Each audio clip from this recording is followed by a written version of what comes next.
Let's call our organizational meeting to order, and I'll ask the treasurer to call the roll. Mr. Baker? Present. Mr. Brown? Here. Mr. Cole? Here. Ms. Gibbs? Here. Mr. Ragland? Here. Ms. Reyes? And you have a quorum, Mr. Baker. Thank you, Mr. Treasurer, and I'd like to ask Superintendent Stanford to lead us in the pledge this evening, if he doesn't mind. Everyone, please be upstanding. I pledge allegiance to the flag of the United States of America and to the republic for which it stands, one nation, under God, indivisible, with liberty and justice for all. Thank you. All right, so let me just briefly share what we're going to do during the organizational meeting. So we will, after we adopt the agenda, we will vote to appoint a president pro tem, since we currently do not have a board president. We will then have our election of officers and ceremonial swearing in. We'll then approve our 2019 calendar. We will then take up a resolution related to evaluating the board's direct reports, and then we will adjourn this meeting. The regular business meeting will convene directly after the adjourning of this meeting. Having said that, is there a motion that we adopt the agenda? So moved. Second. Moved and seconded. Mr. Treasurer? Mr. Baker? Yes. Mr. Brown? Yes. Mr. Cole? Yes. Ms. Gibbs? Yes. Mr. Ragland? Yes. Motion carried. Thank you. And now I would like to accept nominations for President Pro Tem. Is there a nomination to serve as President Pro Tem? Ms. Gibbs. Gary Baker, Service President Pro Tem. Second. Any other nominations? All right. Mr. Treasurer, I'll ask you to call the roll, and when you vote, state the name of the individual you are voting for, please. Mr. Brown? Fair enough. Mr. Cole? Yes, Gary Baker. Ms. Gibbs? Yes, Baker. Mr. Ragland? Yes, Mr. Baker. Mr. Baker? Baker. Mr. Baker, Mr. Baker. Thank you, Mr. Treasurer. Thank you. All right. Thank you very much. Let's move on then to board matters. The first is election of president. So is there a nomination for president? Ms. Gibbs. I move that Gary Baker serve as President of the Columbus Board of Education. Thank you. Any other nominations for president? Okay. Mr. Treasurer, please call the roll, and I'll ask again when you vote to say the name of the individual you're voting for, or you can also say abstain if you so choose. Mr. Cole? Baker, yes. Ms. Gibbs? Mr. Ragland? Yes, Mr. Baker. Mr. Baker? Baker. And Mr. Brown? No.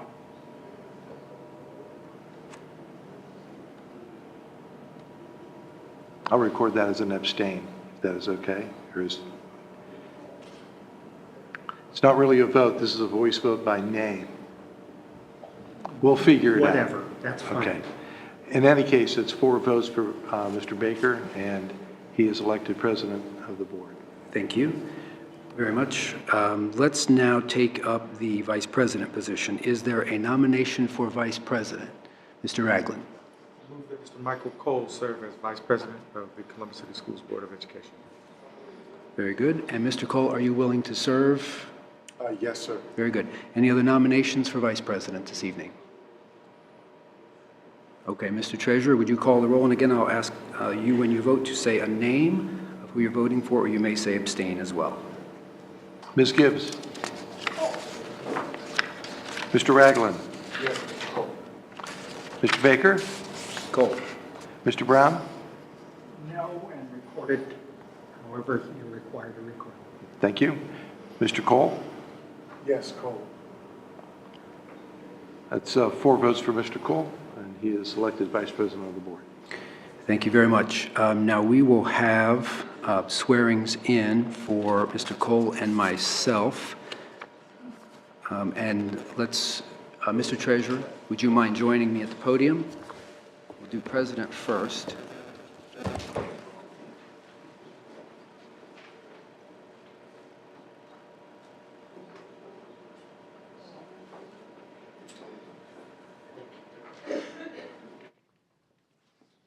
Would you mind holding my Bible?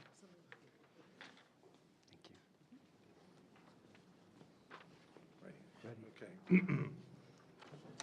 I, and state your name, I, Gary Baker, do solemnly swear do solemnly swear that I will support the Constitution of the United States that I will support the Constitution of the United States and the Constitution of the State of Ohio, and the Constitution of the State of Ohio, and that I will faithfully and impartially and that I will faithfully and impartially discharge my duties as President of the Columbus Board of Education discharge my duties as the President of the Columbus Board of Education to the best of my ability to the best of my ability and in accordance with the laws now in effect and in accordance with the laws now in effect and hereinafter to be enacted. and hereinafter to be enacted.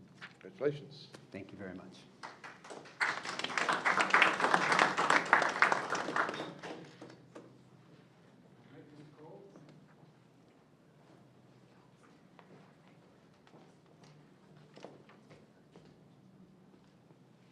Good evening. Raise your right hand and repeat after me. I, and state your name, I, Michael D. Cole, do solemnly swear do solemnly swear that I will support the Constitution of the United States that I will support the Constitution of the United States and the Constitution of the State of Ohio, and the Constitution of the State of Ohio, and that I will faithfully and impartially and that I will faithfully and impartially discharge my duties as Vice President discharge my duties as Vice President of the Columbus Board of Education of Columbus Board of Education to the best of my ability to the best of my ability and in accordance with the laws now in effect and in accordance with the laws now in effect and hereafter to be enacted. and hereafter to be enacted. Congratulations. You are now Thank you, Vice sir. President of the Board. Thank you. Now, as is our custom, we'll allow the newly elected leadership to share some brief remarks. I'll go first, if you don't mind. Thank you, colleagues, for entrusting me with the honor and responsibility of being your president for a sixth time. It is truly a privilege to serve, and I hope you will allow me a moment to share thanks and my personal aspirations. I still believe, as I did more than a decade ago when I first sat at this table, that service on the Board of Education is one of our community's highest callings. We directly impact our city's most precious gift, our children and their futures. This tremendous responsibility to our students and their families comes with an important obligation to every stakeholder who invests in our mission, to our teachers, all of our staff, our administrators, direct reports, and our partners in public, private, and nonprofit sectors, and to district residents who elected us and sent us here to conduct their business. They expect us to be their voices on the issues that matter most to the education, safety, and welfare of all of our children. As Ohio's largest district, we have the opportunity, and I believe the obligation, to be a leading voice across Ohio at the State House and even in our nation's capital. And this year, as outside voices, new and old, take aim and issue at how we prepare our young people for success, I hope that we as a board remain steadfast in our commitment to integrity, respect, trust, compassion. I first spoke of my vision for governing with integrity when I was elected president for the first time in 2014. Central tenets of that vision include a focus on academic achievement and undertaking our duties with a sense of urgency. These goals are perhaps even more important now than they were then. Let us build upon the collaborations that allowed us to successfully advocate for changes to Ohio's graduation requirements, giving our current juniors and seniors additional pathways to earn a diploma and prove they are ready for success. We must continue the call for a valid statewide method of evaluating student performance to replace the current fatally flawed state report card. a new system that truly reflects what goes on in our schools and classrooms, one that doesn't favor some districts over others and provides an easy-to-understand scale that doesn't mislead parents and other consumers. With our new governor and our new Speaker of the House, who's already talked about supporting bipartisanship when it comes to K-12 education, let us push the State House to finally and fully fund all schools in Ohio.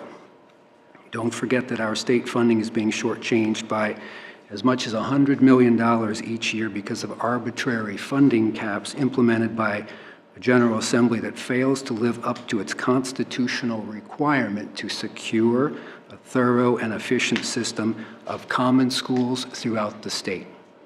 The state's ongoing reliance on a funding system that has remained largely unchanged since it was declared unconstitutional more than 20 years ago leads to a shortfall in resources that negatively impacts all of our students. Fair and full funding is needed now.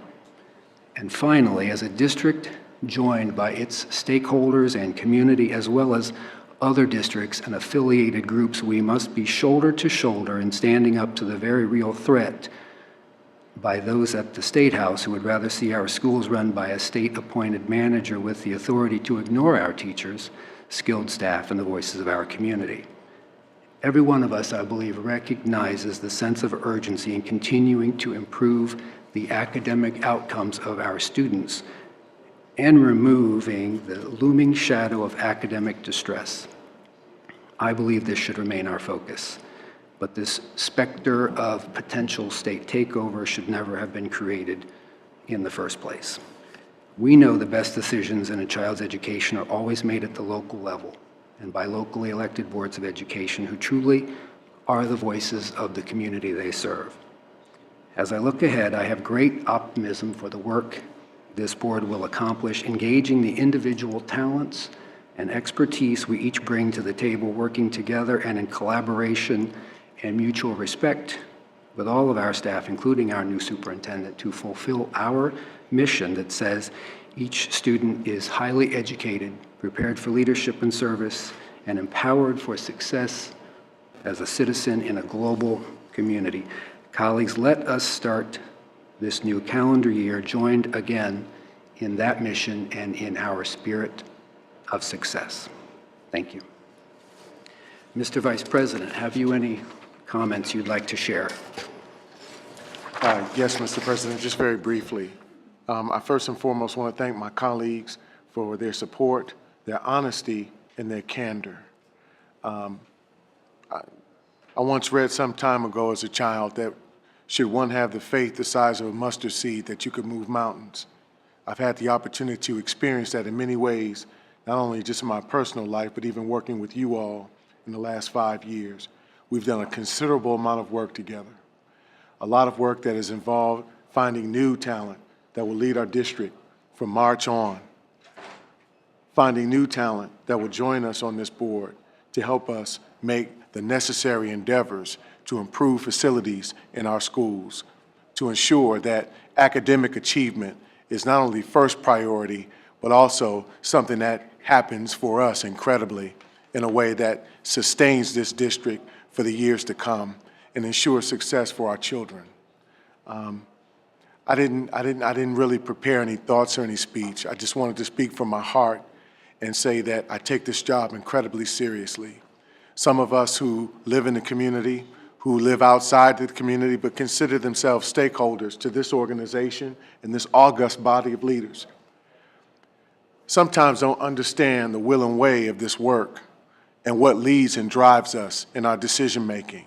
But rest assured, please, rest assured that academic achievement and our students' academic success is the primary driver, specifically for me. I will not put that second to anything. I will not put the necessary resources our children need second either. One of my favorite comedians, Sinbad, he said, when you're dating, you know, the lady you're dating, everything seems peachy, she's doing everything for you, but when you get married, things gonna change. Well, in 2019, And not to say that I dated this district. I've been wed to it since 2013. But in 2019, things gonna change. With that, I thank you for your time and thank you for your support again and your candor, Mr. Brown. Thank you, colleagues. Let's move on then to item 4.3, and that is approval of the 2019 meeting calendar. Is there a motion to adopt the 2019 meeting calendar, colleagues? Motion? Yes. Yes, is there a second? Second. Moved and seconded. Mr. Treasurer? Mr. Ragland? Yes. All right. Mr. Treasurer, would you mind waiting just a moment? Thank you. Discussion, colleagues. Ms. Gibbs? Baker, I just want to make sure that on this calendar, we take note that the November 6th date is not Election Day, and that we've moved that to reflect being closed on Election Day in all of our school buildings. That's correct? Thank you, Ms. Gibbs. Okay. Any other discussion? That's a motion? We have a motion. That was just a comment. No, that's Mr. correct. Treasurer? Mr. Ragland? Yes. President Baker? Yes. Mr. Brown? Vice President Cole? Yes. Ms. Gibbs? Motion carried. Thank you. And colleagues, I just want to remind you on 4.4, we plan to have a discussion on committee structure at our retreat on the 29th of January, and so it wouldn't be my intention to make any appointments this evening, and I think we had talked about that before, so we have the opportunity to talk through committee structure prior to making any appointments. Any questions or comments on that? Okay, thank you. 4.5, resolution to adopt the evaluation schedule for direct reports. Is there a motion that we adopt that resolution? So moved. Is there a second?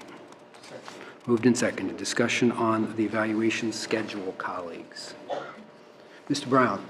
Simply want to check with our direct reports and make sure that they're good dates for them as well. That may be something you've already done, but if not, we can find out right now. All right, well, fair enough. Direct reports, any questions on those dates that we have set for your evaluations? I do believe these are the same dates that we instituted last year. So if there are no questions, thank you, Mr. Brown. All right, we have a motion before us. Is there any further discussion? Mr. Treasurer? President Baker? Yes. Mr. Brown? Yes. Vice President Cole? Yes. Ms. Gibbs? Mr. Ragland? Yes. Motion carried. Colleagues, thank you. The chair will now entertain a motion that we adjourn the organizational meeting. Second. Moved and seconded. Discussion? Mr. Treasurer? Mr. Brown? Yes. Vice President Cole? Yes. Ms. Gibbs? Mr. Ragland? Yes. President Baker? Yes. Motion carried. Thank you. Colleagues, we stand adjourned. Does anyone need a quick break before we continue? All right, very well then, let's go on. And I would like to call to order our regular business meeting. And Mr. Treasurer, would you like to call the roll again? Baker? Present? Mr. Brown? Here. Vice President Cole? Here. Ms. Gibbs? Mr. Ragland? Here. Ms. Reyes? You have a quorum, Mr. President? Thank you very much. I'll briefly read through our agenda so we all know the work we have before us. We will hear from someone who is here to provide public comment. We do have one speaker this evening. We will then hear reports from superintendent and internal auditor and treasurer, after which we will take up our consent agenda. We will then hear announcements, points of pride from board members, after which we will recess into executive session. Upon completion of executive session, we will return here to these chambers to potentially consider a resolution, after which we will adjourn. Having said that, is there a motion that we adopt the agenda as presented? So moved. Is there a second? Mr. Ragland? Mr. Treasurer? President Baker? Yes. Mr. Brown? Vice President Cole? Yes. Ms. Gibbs? Mr. Ragland? Motion carried. Thank you very much. And I don't believe we have any board recognitions this evening. So let's move into public comment. We do have one speaker. So I'll call your name and I'll ask you to come to the podium, and you'll have 4 minutes. The speaker is Cassandra Freeland. Topic, condition of Columbus Alternative High School. Board action requested, respond to our requests and evaluate the condition of cause. Good evening. Happy New Year. Thank you. President Baker, Vice President Cole, Treasurer Bohoric, Auditor Smith, Superintendent Stanford, members of the board, Happy New Year. I'm here again to talk to you about the building conditions at Columbus Alternative High School, and I'll try not to repeat any of my previous testimony. The building situation reached a turning point for me personally when our students and staff were evacuated November 1st due to an explosion that occurred when water leaked into the underground vaults that house the electrical transformers. That was our third electrical issue this year. I reached out to the City of Columbus, who provides electricity to the building, because I was not feeling great about sending my children there when it rains. And a gentleman named Doug called me back. He said the city replaced all 3 transformers. He explained that the district owns and maintains the electrical vaults, unlike the other vaults the city maintains, which they own and maintain. And there's a sump pump in the vaults that should come on when it rains.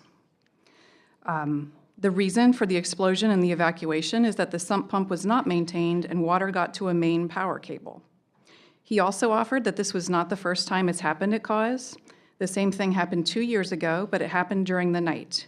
And I'm glad that staff and students were evacuated safely. I'm confident in our administration's ability to keep students safe in the face of an emergency, but I find it unacceptable that I got this text message from my son that said, "School had some kind of accident, a gas leak or a fire. Adam and I are fine. We're waiting on the bus to leave." And this picture. And yep, my heart stopped, and he sent me that because he knew I worried about his brother. So I'd like to quote Facilities Task Force Chair Perry Sabity, who said in addressing this board in September that the need at Cause and a few other schools is so deep it cannot be addressed by moving boundaries. She said that the facilities master plan is a long-term plan for addressing this, but clearly resources are needed to address these critical issues now. December 7th, we held our winter music concert, during which families found both ants and a dead roach in the auditorium. I could see that students had been eating in there, so I cleaned up all the crumbs and as many ants as I could. My son said that some students eat lunch in the auditorium. Not all students fit in the cafeteria, and some students have no lunch period. They spend it on jazz band or chorale, so they eat on the go. It was also hot in the auditorium, sweltering in fact. The fans we use in hot weather were running on a day it's 34 degrees outside. We celebrated our 40th anniversary at the gala on December 20th, and thank you, Board Member Gibbs and Dr. Stanford, for joining us for that celebration. As you both recall, the auditorium was hot again. At that event, I went to use the back bathroom near the cafeteria because I have long legs and that door closes, at least when it works, because the last time I went there I had to do the old hold the door shut with one hand. This time, I was really glad to find that the door shut, but here was the toilet seat. Part of it was missing. And I had to use this one anyway because the other toilet wouldn't flush. And there was a staff member in the bathroom with me with her young son, and he couldn't flush the potty when he was done, and he was in there because the boys' bathroom wasn't working. And I'm offering you these stories not just to complain about the building, but to echo what she said about the need here is really deep, because I would imagine that heading into both those events, the building was in its best condition, and this is still the result. In 2011, I met with Dr. Jean Harris along with a group of parents and staff from Indianola Informal K-8. At that time, Indianola was the only school without a high school feeder pattern. Now there are several others, and so we were talking about high schools. And she said that we couldn't have a high school continuum for our students then because she had too many high schools, and she needed to close about 5 high schools. So it's been almost 8 years, and even though we have a facilities master plan, not a lot has changed. And that makes it even more important that the district make a genuine effort to improve the building conditions at Cause and not just conduct a review of current real estate and say there's nothing available. I'd like to tell you one more story really quickly. Just before Thanksgiving, it came to my attention that my older son did not have a working locker and hadn't this year. He carried all his stuff around with him all day, backpack, lunchbox, coat, which explains why we lost a coat. I suggested to him that the weather is finally getting cold because it was hot for a long time, and he was going to need to wear his heavy coat to the bus stop, so he ought to get a working locker. And I'm happy to say he went to school, he went to the office, and he got some help, and he came home with a working locker. But what struck me about that was not that his locker didn't work, because I'm sure every building has a certain number of interoperable lockers, and I would venture to guess Cause has more than most. But what struck me about it was that he thought things at this school just don't work, and it wasn't worth trying. And it's not right for staff and students to feel that way. They should feel like they can have a building where they have a locker that works or their bathrooms work. Cause families have asked the district to conduct an audit of the building, but we received no response.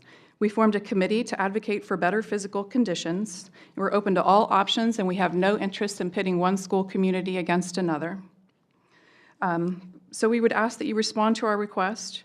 Also, our Civic Education and Leadership Academy students are planning a community conversation to discuss building conditions later this month.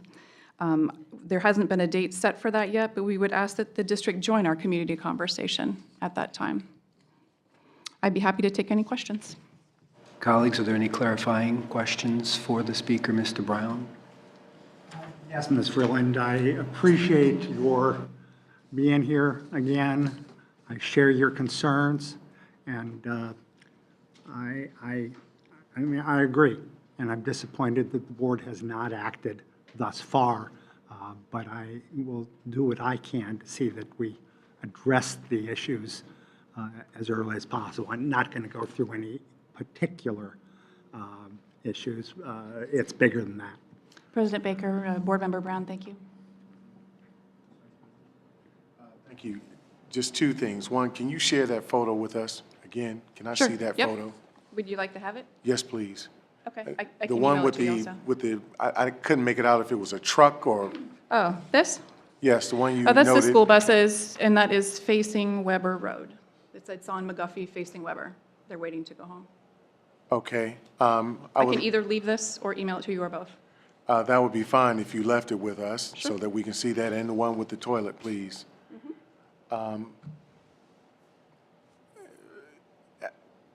So you mentioned earlier that our students felt as though that there was no response to, or would not be any response to, any request for needed resources in the school, i.e. a working locker, something to that effect. Is there an idea of what the protocol has been, what your experience has been with regard to that? President Baker, Board Member Cole, I can't speak specifically, but I can tell you that they would offer me, I have about 8 kids that come to my house every Friday night, and I love having them. And so some information I get just from listening to them, and some I get from talking to them. But the clocks don't work in a lot of the rooms. The day they went back to school after they were evacuated, the bells didn't work all day, so it was just sort of, oh, you know, let's go, next class. And things are just not routinely in working order, and I think they just have come to accept that and given up, some of them, that, you know, it's not worth trying. Things just don't work here. I thank you for that. Mr. President, I would like to offer that just, of course, the administration take note of this and give us some sort of idea as to if there any deeper understanding of what that particular issue or set of issues are at COS. That would be very helpful for us. I thank you so much for coming. Thank President you. Baker, Vice President Cole, thank you.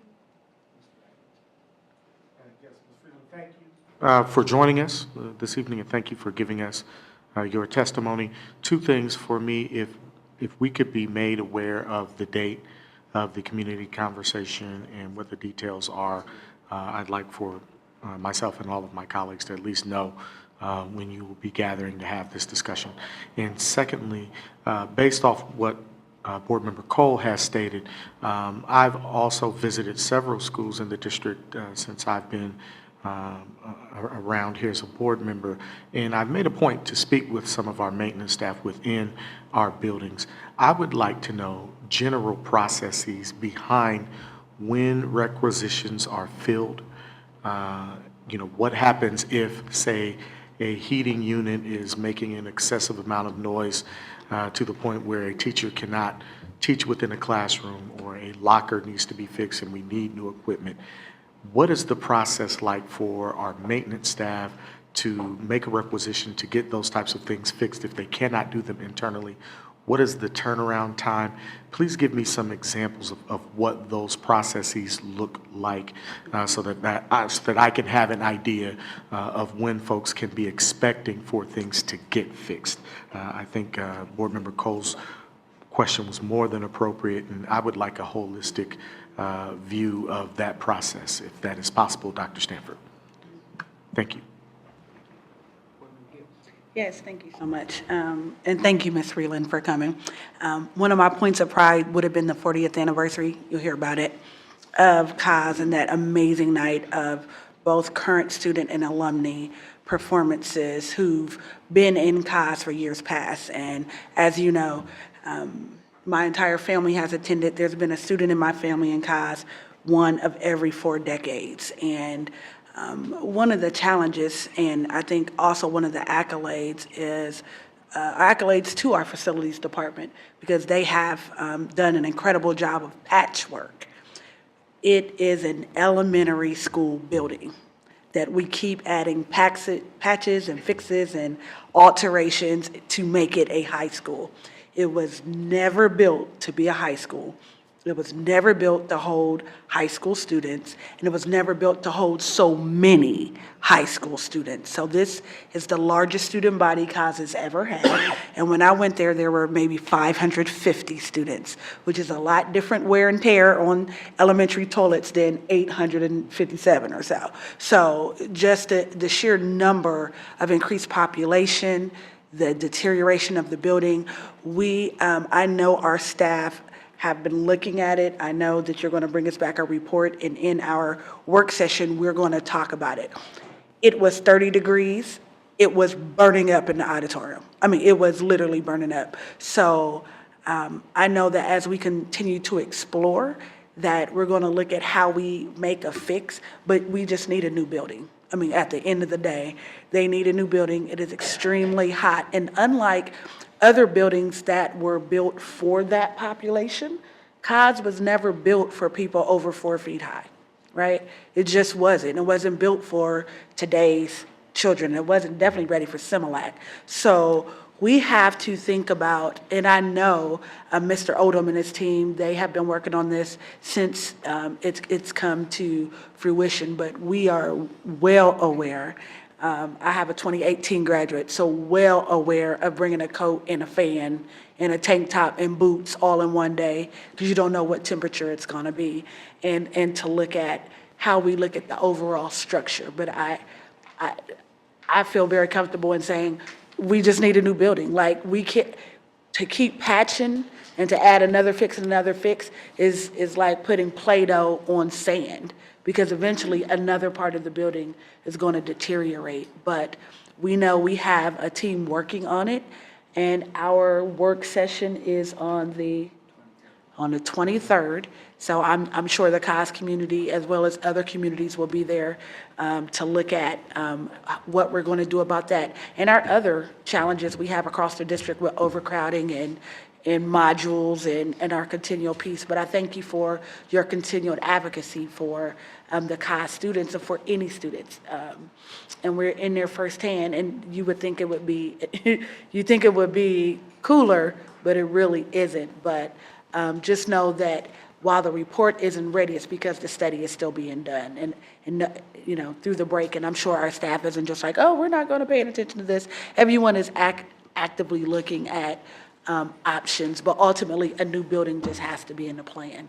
And however that takes hold, and what we can do in the interim to make it manageable, but I don't think it will ever be fully acceptable until it is a building built for high school students that supports the academic program of COS.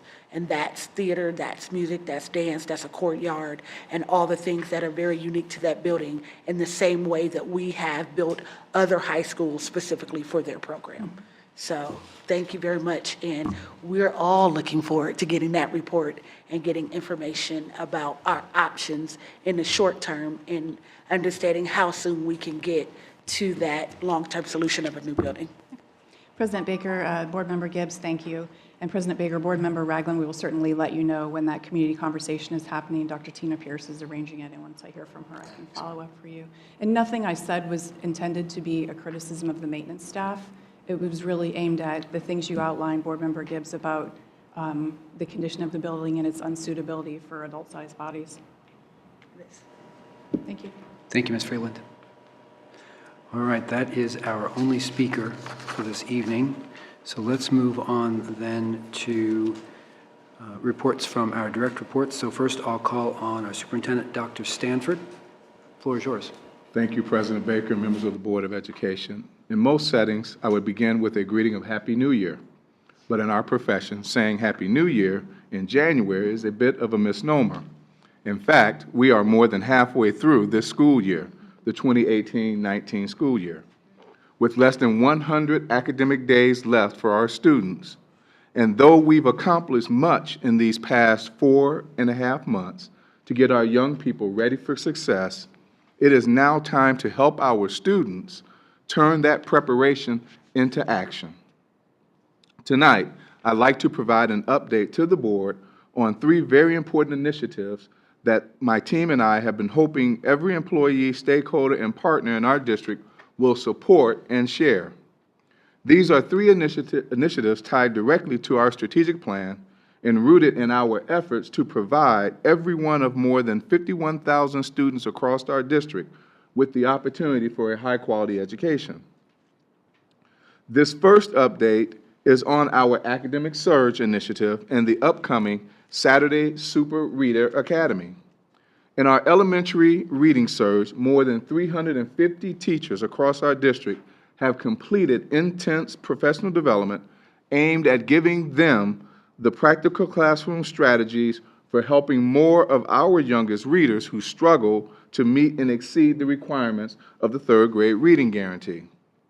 We've also hired and put in place nearly 24 part-time reading coaches that will work directly with our elementary 2nd and 3rd grade readers to become better readers. Those same 2nd and 3rd graders have also been invited to take part in our supercharged 8-week Saturday Super Reader Academy. The online sign-ups for the Academy are going well, with a big boost in the last week of nearly 200 students registering, as families receive reminders online, on the phone, in the mail, and now in person at their schools. Remember, even if a student is not struggling with reading, we welcome them to attend the Academy to accelerate their reading abilities and level up their performance. We're asking our partners in the community who interact with our 2nd and 3rd grade families to make sure that those families are aware of the Saturday Super Reader Academy. So please visit our website to get the information and spread it throughout the community. The first Saturday Super Reader Academy is January 26th. And my challenge to our team is to fill every seat at each of the 7 sites that will have students receiving services on that day. Also, with the Academic Surge, we are also focused on high school math. 65 of our district's high school math teachers have taken part in the special professional development sessions.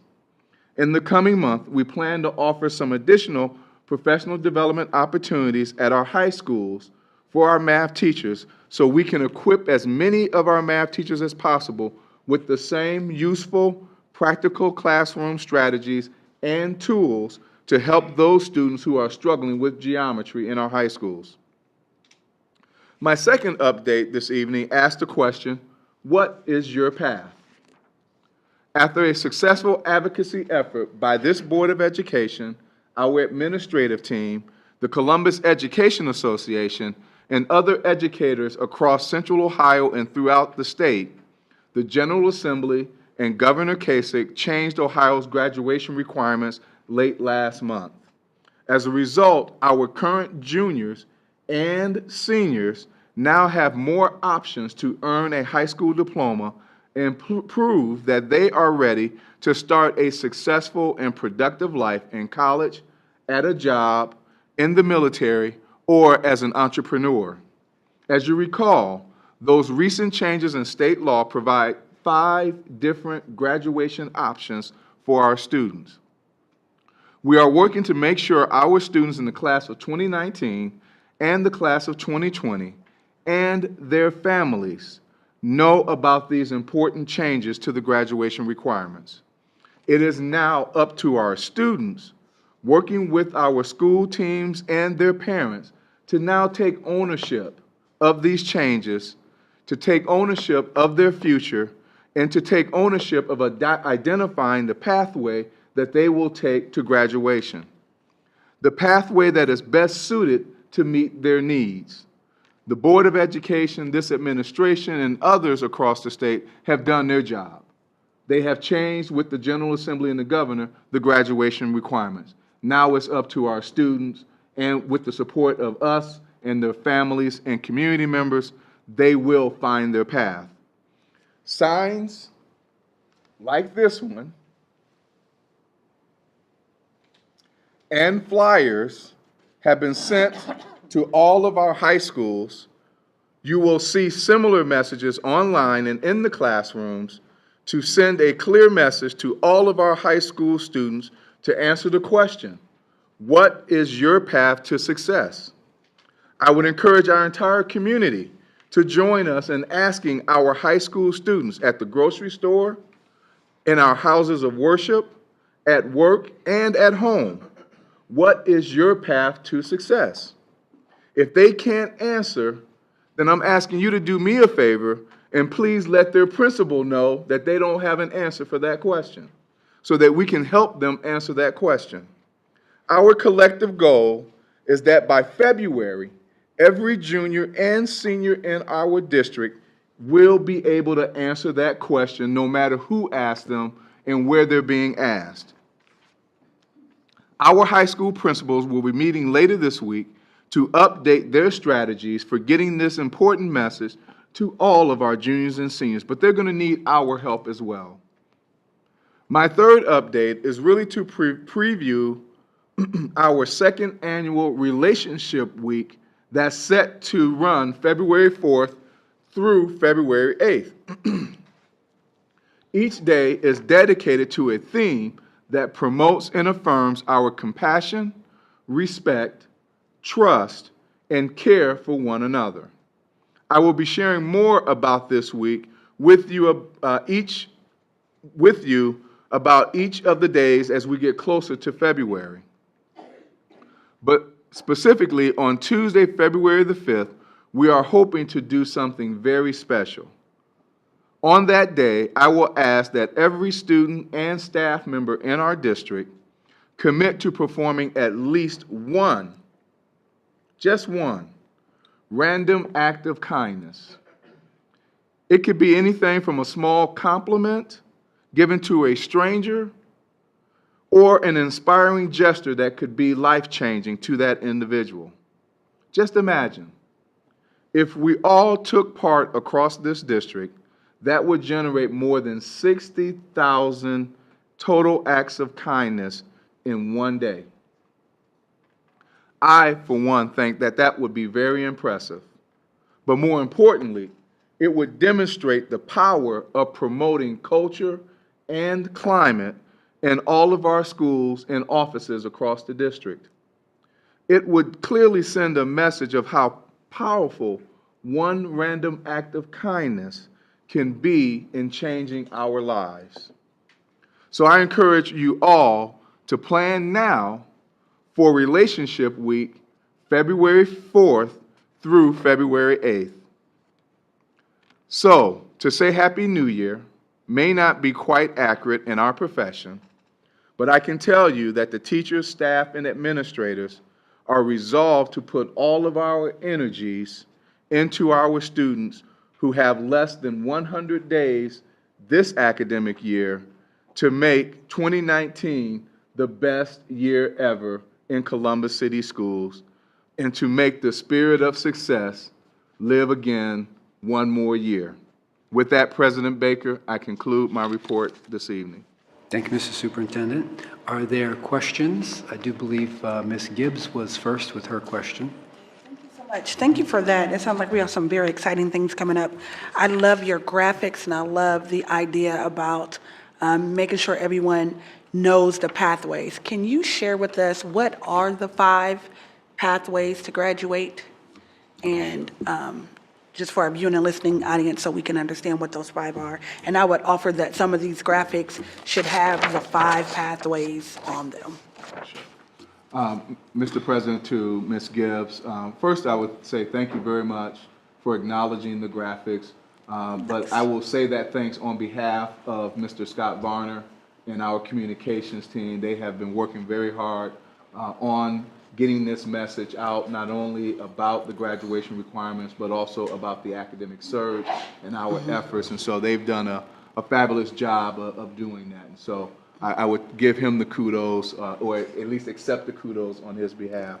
And with that, I will turn it over to Ms. Gillison to answer your question about the 5 graduation pathways. Thank you. Thank you very much. The additional pathways that was voted on right before Christmas break or after Christmas break, before we were at 12-point credentials, it is now 9 points for the credentials for our graduation. It was 12-point credentials, it's now 9-point credentials. And we have the 2.0 GPA, and that's the cumulative GPA that our young people have. And remember that these graduation requirements are in addition to what we already had. And that was the 18 points that you had for your end of course or AIR exams. And it was, or you could have done the remediation-free scores for your ACT, the college prep programs, or ACT or SAT. And then you had your credentialing options. And so there were additional options added. And in the next coming weeks, we're going to have parent meetings, and we're going to have grade level town meetings at each of the high schools, sharing the new options with the young people. But when schools started back, we had all of the signs in the yard, and I know that Scott intentionally didn't put the paths on there, the additional options, to stir curiosity so that when students went into the building, they're like, what's going on? What path are we talking about? And so then we can kind of generate those conversations to get the curiosity going. Awesome. Thank you so much. I would just ask if the team could put together a cheat sheet so when the community partners and parents and grandparents ask you, we are equipped with a little bit more knowledge and say, now which one of these 5? and that we know as the adults and the nonprofits and the faith-based leaders in the community, we know what those 5 are, and maybe add them to the distribution list so that they are in the corner stores as well, in the churches, added to the announcements, added to our nonprofit partners and our after-school partners so that they too can tag team with us and ask specifically about those credentials, and maybe a page on the website where partners and parents can go, and really partners, right? So, because the parents have a pipeline to the students, but the partners, the influencers, and the other people that help support our work can go and have the information so they can advocate and really help support in our mentor programs, can help drive some of those conversations and help the student choose the best path for them. Thank you, President Baker and Board Member Gibbs. You're right, an all-hands-in effort. Thank you. Thank you. Member Ragland, and then Vice President Cole. Thank you, President Baker. Dr. Stanford, thank you so much, and you and your team, for a wonderful report. I was very inspired. The one thing I did miss, I was writing, and so I missed the information on the high school math surge. If I can get that in some detailed form, I don't want to jump over that, and that was very important. And I just write a little too slow to keep up there. And then secondly, I was really pleased with the Random Act of Kindness initiative on February 5.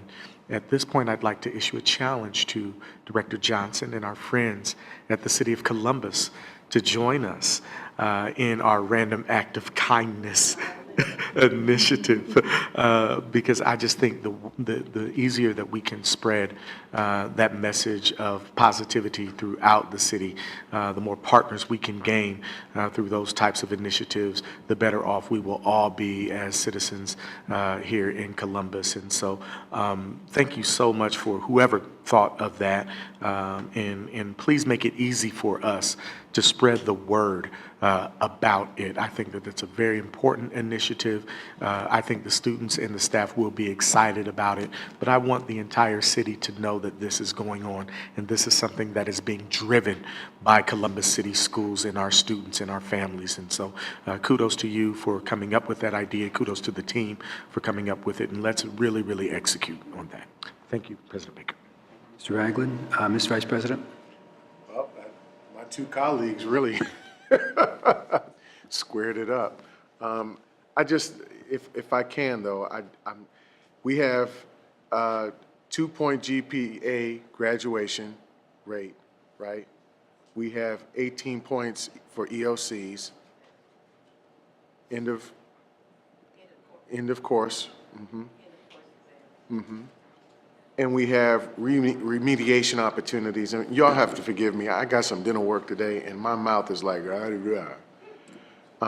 so we have the remediation piece for ACT, SAT. What were the other two? The 128 hours for internship hours for our seniors, and that's to be conducted in the senior year. How many have you called off, sir? I've got 1, 2, 3, 4. Okay. So we did the 2.5 GPA, that was added, 120 internship hours, work keys and credentialing, college and career readiness for your remediation-free scores, and then your 18 points. Got you. Okay, thank you very much. I look forward to seeing that on documents as well. We do have that on the website. Looks like that's a yes. Is that it? With each, okay, awesome. Thank you very much. I guess my last one, Mr. President. Thank you. For the surge actions that we're going to be doing, Mr. President, I would love it if Board Services would make sure that we had that added to our calendar so that we are well aware of it and have the opportunity to be in full participation. If there are opportunities for board members to participate in any surge-related events, just make sure that those are on our calendars, please and thank you. Thank you, Mr. Vice President. Thank you. That's it. All right, thank you, Mr. Superintendent. And let's move on then to our internal auditor. Madam Internal Auditor, have you anything to share with the board this evening? Thank you, President Baker. I don't have a report, but I would like to remind the board and the listening audience that the Audit and Accountability Committee will be having their first meeting of the year, January 24th, 3:30 in the Cabinet Room. And that concludes my report, short and sweet. Any questions for the internal auditor, colleagues? Very good. Let's move on then to our treasurer. Mr. Treasurer, the floor is yours. Thank you, President Baker. Similarly, no report, but just an announcement. FAC, the Finance and Appropriations Committee, will meet a week from tomorrow, which I believe should be the 16th, if I do my calendar math correctly, 4 p.m. in this room. It's our regular monthly meeting. And we'll go from there. That's it. Thank you. Thank you. Any questions for the treasurer? All right, colleagues, let's take up our consent agenda. Is there a motion that we adopt the consent agenda as presented? So moved. And is there a second? Moved and seconded. Comments, questions on any piece of legislation contained within our consent agenda this evening, colleagues? Ms. Gibbs? Continue to thank you to our donors who are supporting our innovative program at Devonshire through the Beck Foundation for our Project Adventure School, and to Mark Schrimmel who is supporting our school through new uniforms. Thank you for your generous support. Absolutely. If there are no other comments, questions, concerns, Mr. Treasurer, I'll ask you to call the roll on that. Mr. Brown? Yes. Vice President Cole? Yes. Ms. Gibbs? Yes. Mr. Ragland? Yes. President Baker? Yes. That motion carried. Thank you very much. Colleagues, any announcements, brief points of pride you might like to share this evening? Yes, Ms. Gibbs. Tons of points of pride, but I would like to hear from the administration on the dates for the elementary and the middle school fair. The school choice and the school lottery fairs are coming up, and if our team could let us know when those would be, I think they're coming up pretty soon.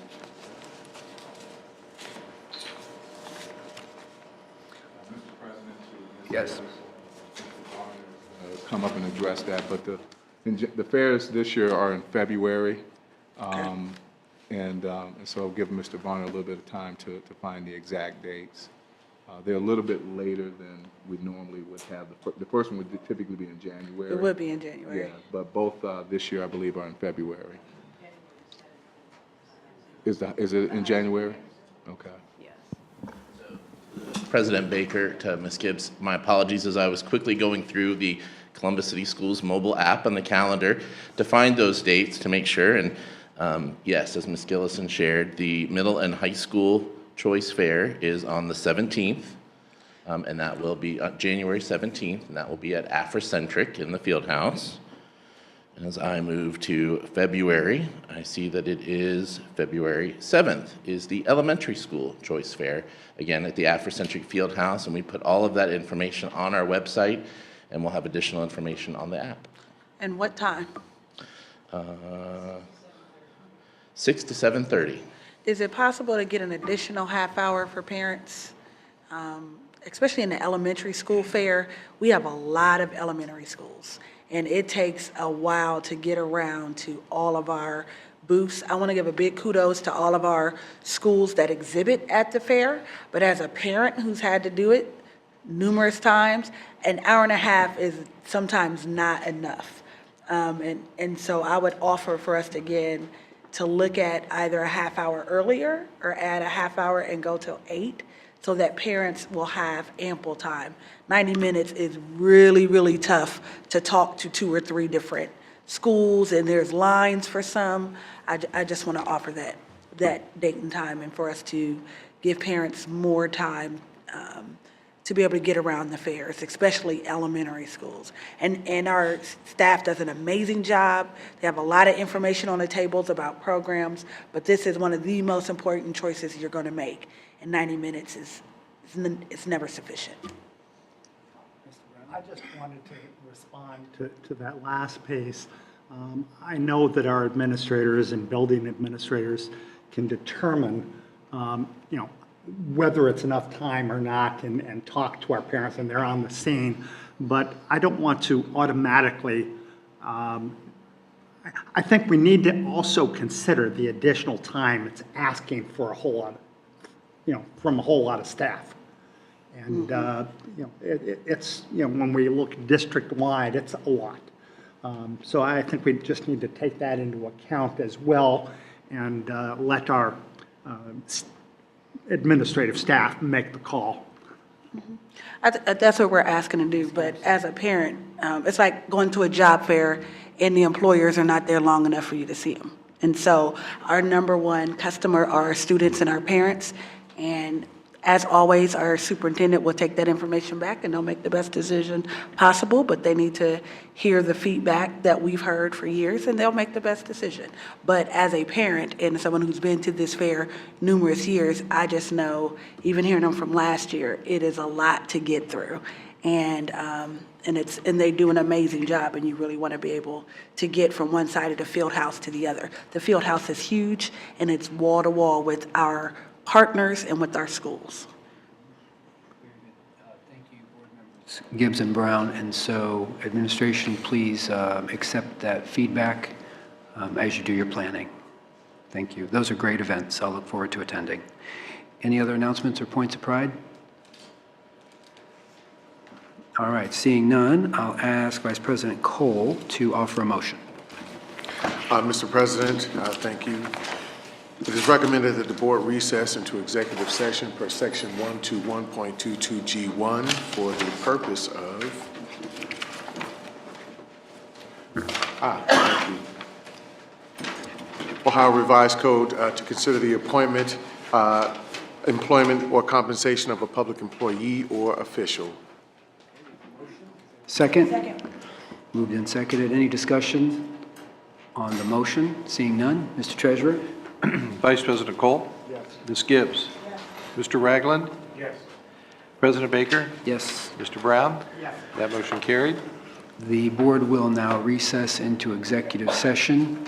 I anticipate it being a rather lengthy executive session. We will return here to these chambers subsequent to those deliberations to potentially consider a resolution at that time, but it could be some hours before we return to these chambers. So having said that, colleagues, let's move upstairs. Thank you all for being here tonight.